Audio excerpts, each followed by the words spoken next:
Hi friends, সবাই কেমন আছো? আজকে দেখো রান্না, এই যে ভাত, এটা ভাতের ভেতরে বড়া আছে সেদ্ধ, পেঁয়াজ দিয়ে মাখা হবে, পেঁয়াজ ভাজা, আর এইটা হচ্ছে মূলো, বেগুন, কচু দিয়ে টক। আমার খুব ভালো লাগে খেতে।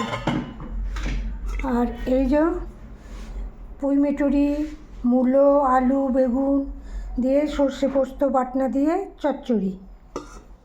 আর এইটা চিকেন আছে,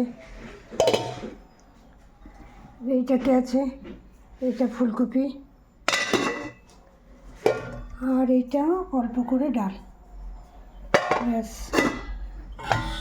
আবার দেখিয়ে দিই যে পেঁয়াজ ভাজাটা, চিকেনটা, এইটা চচ্চড়ি। এইটা খেতে খুব ভালো লাগে গো। সকলে ভালো থেকো, সকলকে আবার শুভেচ্ছা জানাই দুপুরের, শুভ দুপুরের। সবাই ভালো থেকো।